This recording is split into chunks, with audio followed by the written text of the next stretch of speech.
પૂનમ ગીતા મંદિરથી જમાલપુર જવાના માર્ગ ઉપર અમે ઉપસ્થિત છીએ। દ્રશ્યો અહીંયા આગળ, તેની સાથે વરસાદનું જોર અહીંયા આગળ આપને બતાવવાનો પ્રયાસ કરીશું। આ સ્થિતિ અમદાવાદ શહેરમાં સર્જાઈ છે। વહેલી સવારથી જે વરસાદ પડ્યો હતો તેના પાણી ઓસર્યા નહીં અને ફરી એક વખત અમદાવાદ શહેરમાં ધોધમાર વરસાદ શરૂ થયો છે, જેના કારણે આજના દિવસે અમદાવાદ શહેરમાં અત્યાર સુધી 7 ઇંચ જેટલો વરસાદ નોંધાઈ ચૂક્યો છે। આ દ્રશ્યો અમદાવાદના જમાલપુર વિસ્તારના છે, કોટ વિસ્તારના છે, જ્યાં આગળ છેલ્લા 50-60 વર્ષમાં ક્યારે પાણી નથી ભરાયા, પરંતુ આ વરસાદના કારણે પાણી ભરાયા છે, જે ક્યાંક ને ક્યાંક કોર્પોરેશનની કાર્યક્ષમતા પર સવાલ ઊભા કરે છે। કારણ કે ભૂતકાળની જે ડ્રેનેજની લાઈનો હતી તે પાણી ખેંચવા માટે સક્ષમ હતી, પરંતુ અહીંયા આગળ પણ પાણી ભરાયેલા છે। આ નીચેની બ્રિજની નીચેનો વિસ્તાર પણ મારા કેમેરામેન કમલેશ પટેલ આપને બતાવશે।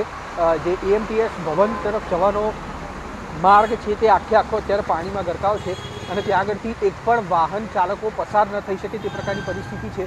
આ દ્રશ્યો જોઈને અંદાજો લગાવી શકતા હશો કે કેટલી હદે વરસાદનું જોર યથાવત છે અને જૂનું પાણી જે કોર્પોરેશનના પ્રશાસનને લાગતું હતું કે હવે એક વખતમાં 5.5-6 ઇંચ વરસાદ પડ્યો, તે બાદ પાણી હવે વરસાદ નહીં પડે, તેના કારણે પાણીના નિકાલ કરવામાં પણ જે ઉદાસીનતા દાખવી, જેની અસર જે અમદાવાદ શહેરના માર્ગો પર અત્યારે જોવા મળી રહી છે। ઠેર ઠેર વાહનો બંધ થઈ રહ્યા છે, લોકો કઈ હદે અહીંયા આગળ હાડમારીનો સામનો કરે છે તે દ્રશ્યો આપ જુઓ। લોકોના ઢીંચણ સુધીના પાણી આ વિસ્તારમાં ભરાયેલા જોવા મળી રહ્યા છે।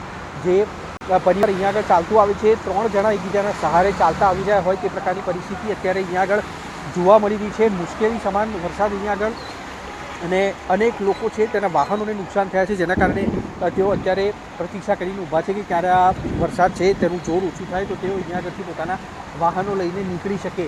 આ પરિસ્થિતિ છે। જો આ દ્રશ્યો જોઈને તમને અંદાજો આવતો હશે, જે રીતના ફરી એક વખત વરસાદ શરૂ થયો છે, એક પણ એરિયા બાકી નથી કે જ્યાં આગળ વરસાદનું જોર ઓછું હોય, ચાહે તે પ્રહલાદનગર વિસ્તાર હોય, બોપલ વિસ્તાર હોય, શેલા વિસ્તાર હોય, જમાલપુર વિસ્તાર હોય, પાલડી વિસ્તાર હોય કે મણિનગર વિસ્તાર હોય।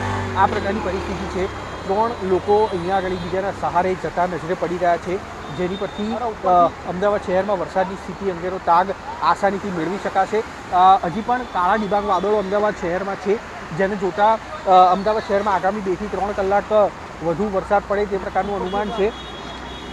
હવામાન વિભાગે રેડ એલર્ટ આપ્યું છે સમગ્ર ગુજરાતમાં, પરંતુ રહીને પણ મેઘરાજા જે ધમાકેદાર બેટિંગ કરી રહ્યા છે અત્યારે તે જોતાં પ્રશાસનનું પાણી ચોક્કસથી સવારે જ મપાઈ ગયું હતું અને એમ કહેવું પણ ખોટું નથી કે પહેલાં વરસાદમાં જ મપાઈ ગયું હતું।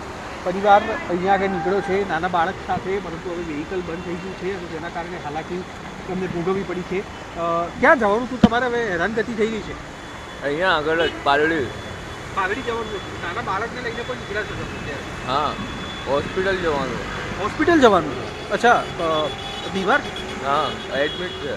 ઓકે, હોસ્પિટલ તેમને જવાનું હતું અને તેના કારણે હવે અત્યારે વાહન તેમનું બંધ થઈ જતાં મુશ્કેલીમાં મુકાયા છે।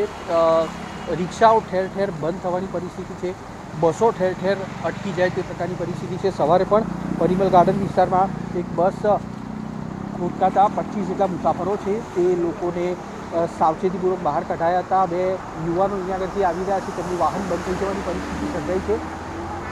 અમદાવાદ શહેરમાં લાંબા સમય બાદ પ્રશાસનના પાપે અને સાબેલાધાર વરસાદના કારણે અત્યારે મુશ્કેલ સ્થિતિનું નિર્માણ થઈ શકે તે કહેવું ખોટું નથી, કારણ કે વરસાદના પાણીનો નિકાલ નથી થઈ રહ્યા અને તેવા સંજોગોમાં ઉપરથી જે રીતના વધુને વધુ વરસાદ પડી રહ્યો છે, બંધ થવાનું નામ નથી લેતો, તે અમદાવાદ શહેરના નાગરિકો માટે મુશ્કેલી ઊભી કરી શકે તે પ્રકારની અને તેની સાથે અમદાવાદ મહાનગરપાલિકાના પ્રશાસન માટે એક પડકાર સમાન પરિસ્થિતિનું નિર્માણ થઈ રહ્યું છે। આભાર આપનો તમામ માહિતી બદલ। તો જમાલપુર વિસ્તાર અમે આપને બતાવ્યો, જ્યાં જોરદાર પાણી ભરાયા છે। આ ઉપરાંત માનસી 4 રસ્તા, પકવાન, જજીસ બંગલા, અમદાવાદમાં આખા અમદાવાદમાં પાણી જ પાણી। જમાલપુર વિસ્તારના દ્રશ્યો મેં આપને બતાવી રહ્યા છીએ કે જ્યાં તો ગોઠણ ડૂબ પાણીમાંથી પસાર થવા લોકો મજબૂર બન્યા છે।